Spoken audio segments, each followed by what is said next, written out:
खबरों की शुरुआत करते हैं। भारतीय चुनाव आयोग ने देश के 7 राज्यों की 13 विधानसभा सीटों पर उपचुनाव की तारीखों का ऐलान कर दिया है, जिसके लिए 14 जून को नोटिफिकेशन जारी किया जाएगा। उत्तराखंड की बद्रीनाथ और मंगलौर विधानसभा सीट पर 10 मई को उपचुनाव के लिए मतदान किया जाएगा, जबकि 13 जुलाई को मतगणना की जाएगी। उपचुनाव के प्रत्याशियों के नामांकन की प्रक्रिया 21 जून को शुरू होगी, जबकि 26 जून को नाम वापसी की तारीख तय की गई है। उत्तराखंड की बद्रीनाथ विधानसभा सीट पर 210 बूथ बनाए गए हैं, जिन पर उपचुनाव के लिए मतदान किया जाएगा, जबकि मंगलौर विधानसभा सीट पर 132 बूथ बनाए गए हैं।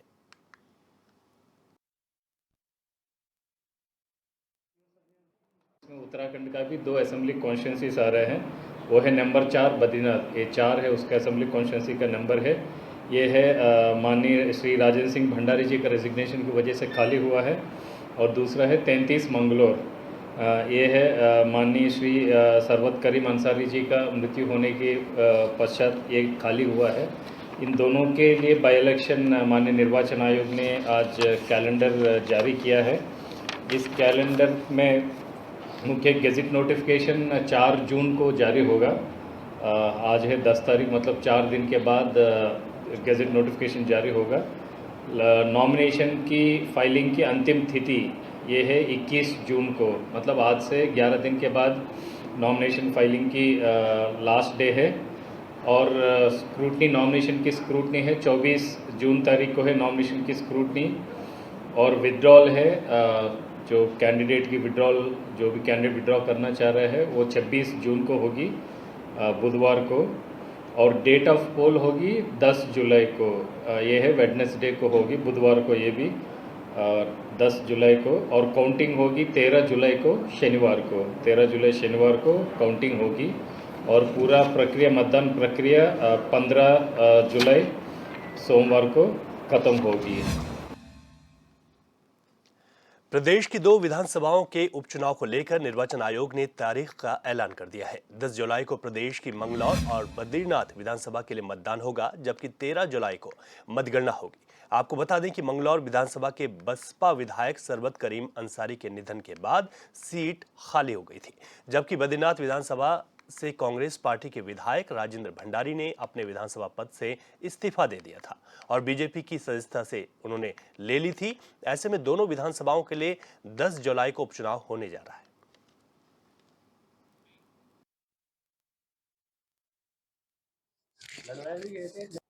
हमेशा हर चुनौती को स्वीकार करने के लिए तैयार रहता है और भारतीय जनता पार्टी के प्रदेश अध्यक्ष महेंद्र भट्ट जी के नेतृत्व में और हमारे यशस्वी मुख्यमंत्री पुष्कर सिंह धामी जी के नेतृत्व में और हमारे हजारों हजार कार्यकर्ताओं की मेहनत और संघर्ष के बूते इस चुनौती को भी पार करेंगे और दोनों सीटों पर बहुत अच्छे परिणाम आएंगे। मुख्यमंत्री पुष्कर सिंह धामी ने लोकसभा चुनाव के दौरान देश के अलग अलग लोकसभा सीटों में प्रचार प्रसार किया था। सीएम धामी ने देश की कुल 43 लोकसभा सीटों में स्टार प्रचारक के तौर पर प्रचार किया था। उसमें से 26 लोकसभा सीटों पर बीजेपी प्रत्याशियों ने जीत हासिल की है। 26 सांसदों में से 10 निर्वाचित सांसद मोदी सरकार की कैबिनेट में शामिल भी हुए हैं, जिस पर बीजेपी का कहना है कि सीएम धामी के लिए एक बड़ी उपलब्धि है और स्टार प्रचारक के तौर पर जिस तरह से सीएम धामी ने प्रचार प्रसार किया, उससे काफी फायदा मिला है।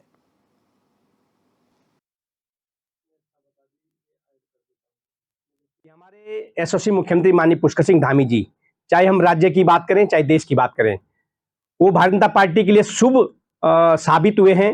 और उनके द्वारा जिस प्रकार से उत्तराखंड राज्य में जो 2022 का विधानसभा चुनाव हुआ, उसमें इतिहास उनके नेतृत्व में बनाया गया कि कभी भी सत्ताधारी पार्टी दोबारा लौटकर नहीं आती थी, लेकिन उनके नेतृत्व में ये काम हुआ है। इसके साथ ही जिस प्रकार से केंद्र नेतृत्व के द्वारा उनको पूरे देश भर में चुनाव प्रचार के लिए स्टार प्रचार की जिम्मेदारी उनको दी गई, उस पर जहां जहां पर उन्होंने चुनाव प्रचार किया, उनमें अधिक से अधिक लोग सांसद बन के आए और उनमें से भी कई लोग केंद्रीय कैबिनेट मंत्री बन गए हैं। तो निश्चित रूप से वो राज्य के लिए और देश के लिए शुभ साबित हुए हैं।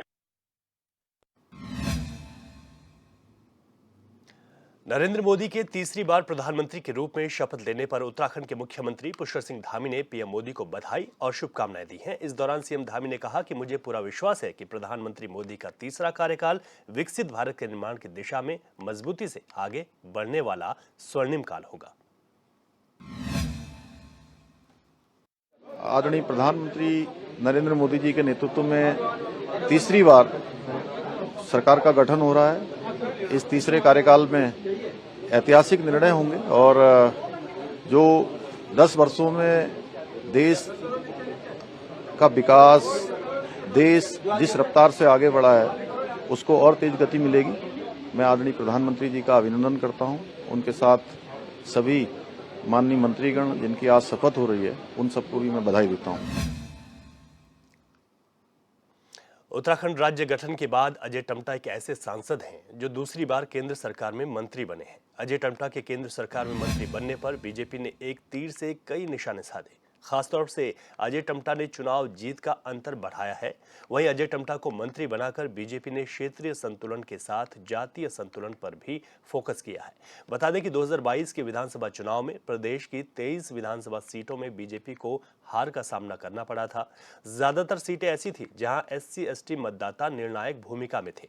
ऐसे में उत्तराखंड में बीजेपी ने क्षेत्रीय संतुलन के साथ ही जातीय संतुलन को भी फोकस करने की कोशिश की है।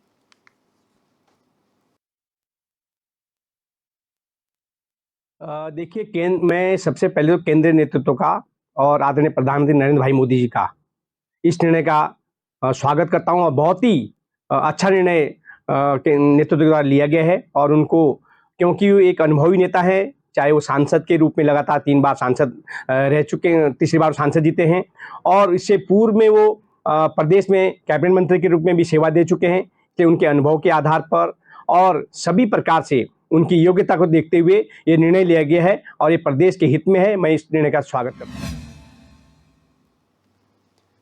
देश में तीसरी बार प्रधानमंत्री नरेंद्र मोदी के नेतृत्व में एनडीए की सरकार बन चुकी है। सरकार गठन होने से भारतीय जनता पार्टी का पूरा कुनबा काफी उत्साहित नजर आ रहा है।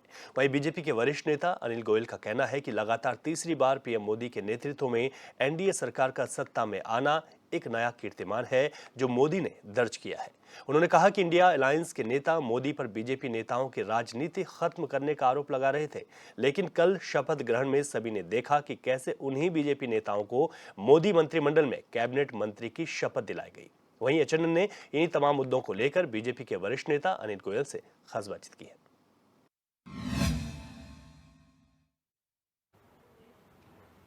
मोदी 3.0 सरकार अस्तित्व में आ गई है और इतिहास में 1962 के बाद ऐसा दूसरी बार हो रहा है कि कोई सरकार तीसरी बार रिपीट हो रही हो।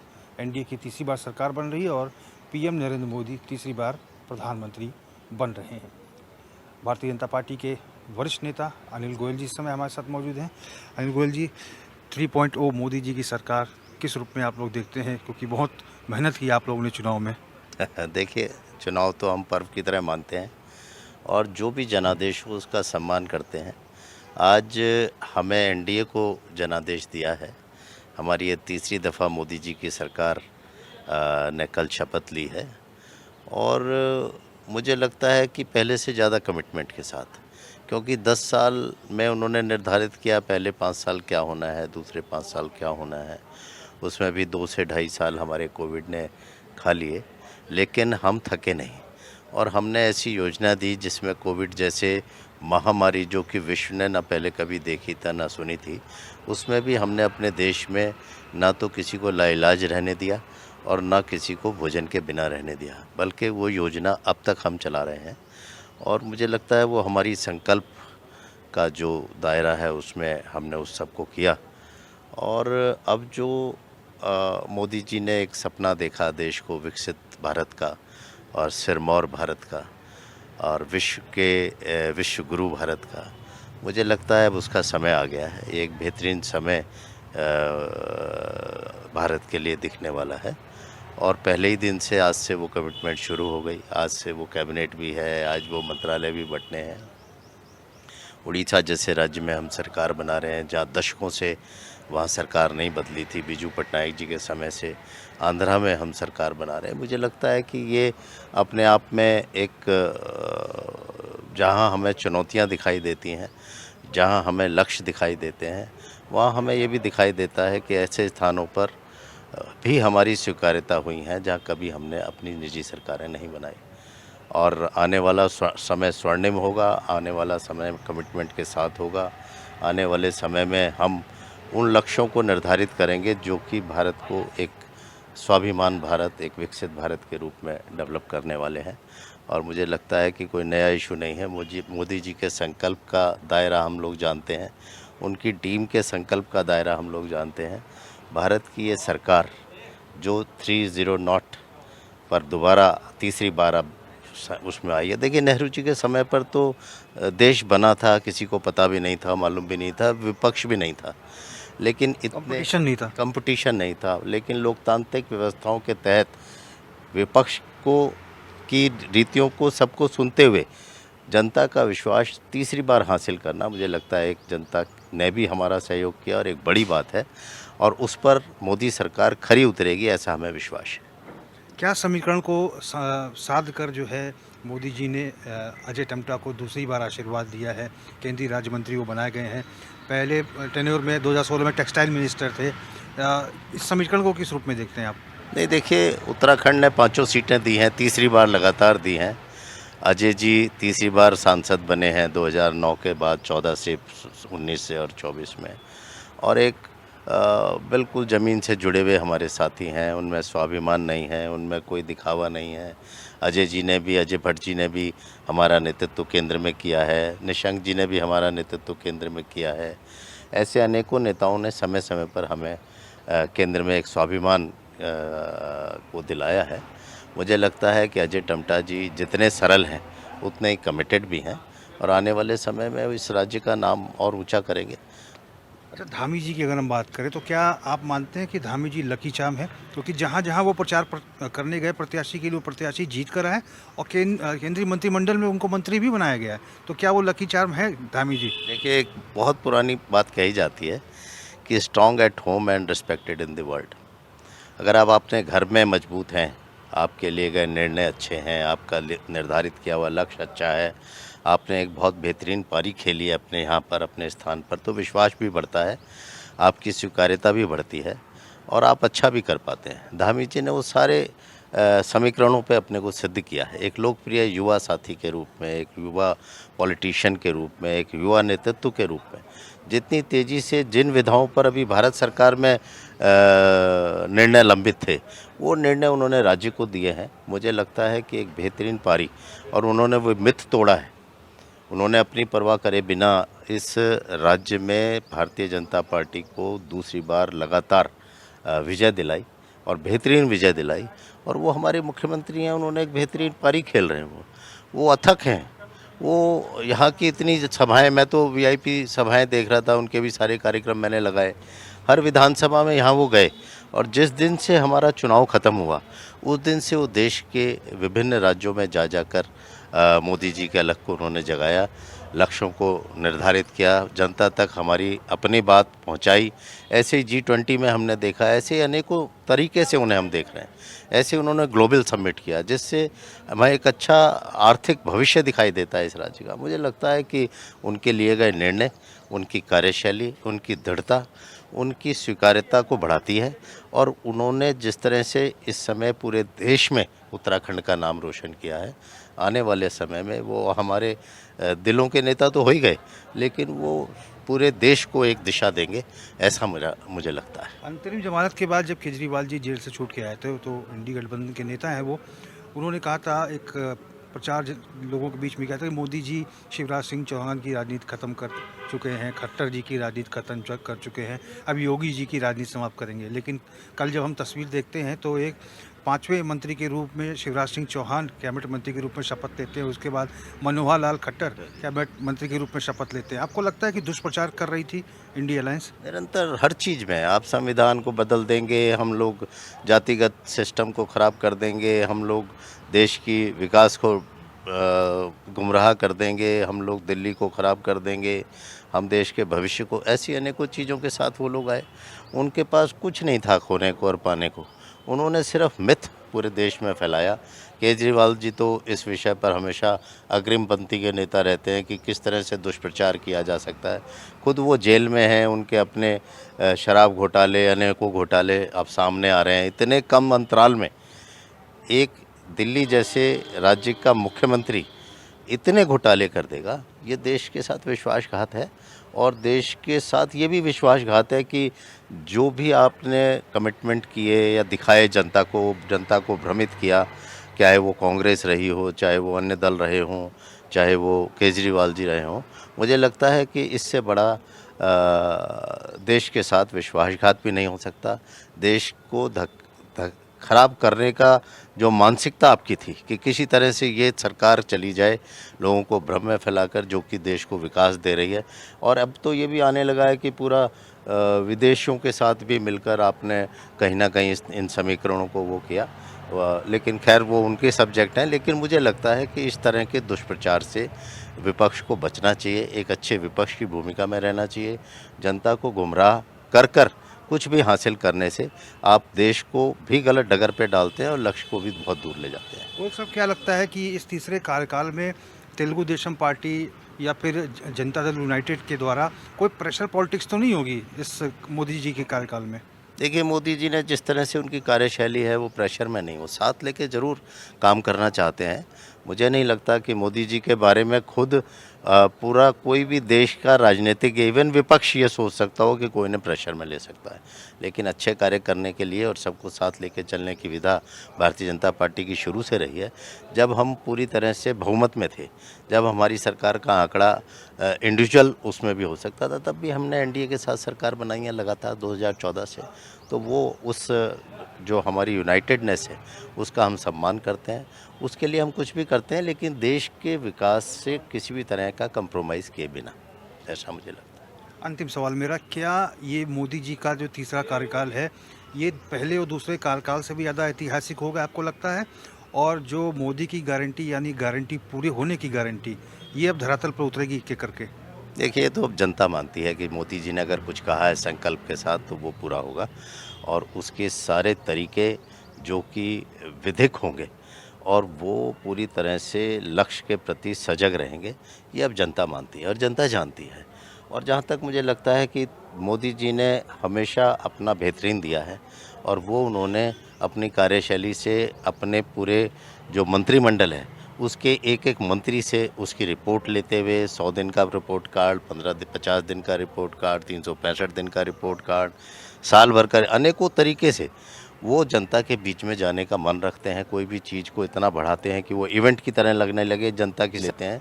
तो इस तरह का जब हम एक मूवमेंट बनाते हैं किसी चीज़ को, तो उसके परिणाम भी अच्छे आते हैं।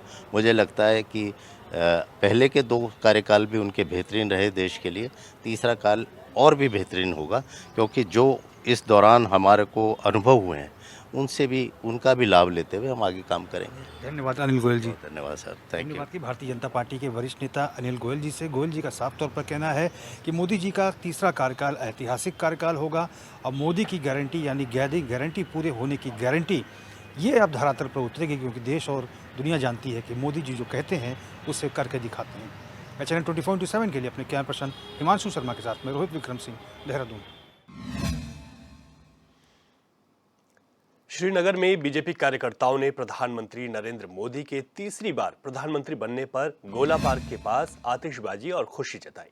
बीजेपी कार्यकर्ताओं की तरफ से बीजेपी मंडल अध्यक्ष ने कहा कि जनता ने प्रधानमंत्री को लगातार पीएम बनने का मौका दिया। उन्होंने कहा, प्रधानमंत्री ने अपने कुशल नेतृत्व में देश और उत्तराखंड के विकास के लिए काम किया है। एक बार फिर से वह अब प्रधानमंत्री पद की शपथ लेने के बाद नई ऊर्जा के साथ देश के विकास में जुट जाएंगे।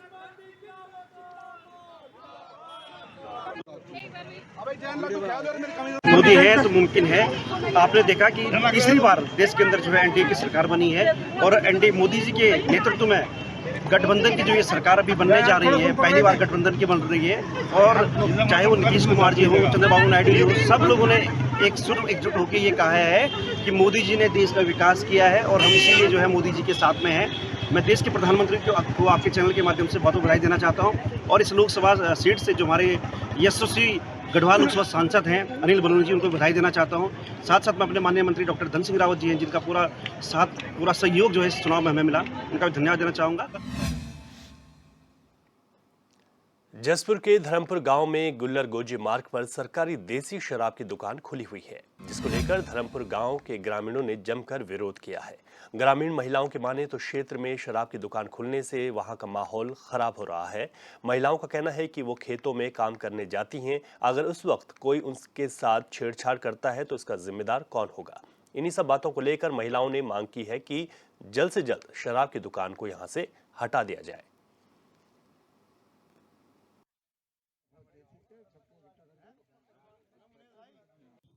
खो में लोग पड़े रहेंगे तो हमारे ढीबो कैसे करेंगी, ये बताओ पहले। हैं, छेड़छाड़ नहीं करेंगे तो कौन जिम्मेदार होगा, ये बताओ पहले। हट्टी वाले होंगे, हैं, जिम्मेदारी ले लेंगे हट्टी वाले। जो दिखे जाते हैं आदमी घरों में औरतों को तंग करते हैं, घर से निकलेंगे का अभी आ रहे हैं और यहाँ पी कर पिला देंगे यहाँ से और घर में पहुंच जाएंगे। चंपावत जिले के बाराकोट क्षेत्र में एक वाहन चौमेल रोड पर मंगोली के पास गहरी खाई में गिर गया। हादसे में एक व्यक्ति की मौत हो गई। वहीं मामले की सूचना मिलते ही फायर टीम एफएसएसओ के नेतृत्व में घटनास्थल पर पहुंच गई। टीम ने घने अंधेरे में कड़ी मशक्कत के बाद व्यक्ति का रेस्क्यू कर लिया और शव को कब्जे में लेकर पोस्टमार्टम के लिए भेज दिया है। वहीं घटना की सूचना मिलते ही परिजनों में कोहराम मच गया। बताया जा रहा है कि व्यक्ति शादी में शामिल होने के लिए घर से निकला था जिस वक्त ये हादसा हो गया।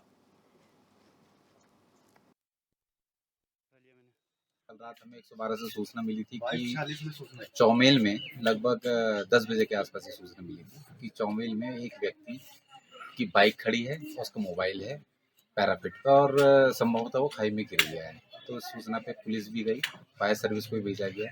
पता चला तो वो खाई में नीचे गिरा हुआ था, तो उसको फायर सर्विस की मदद से निकाला गया और उसको आज उसकी पीएम और पंचायत में की कार्रवाई की जा रही है। परिजनों का अभी तक कोई ऐसा कोई शक नहीं बताया गया है फिलहाल, और उसका पंचायतनामा किया जा रहा है। जोशीमठ में शंकराचार्य स्वामी वासुदेवानंद सरस्वती महाराज ने श्री राम कथा महायज्ञ के दौरान पत्रकारों से बातचीत की।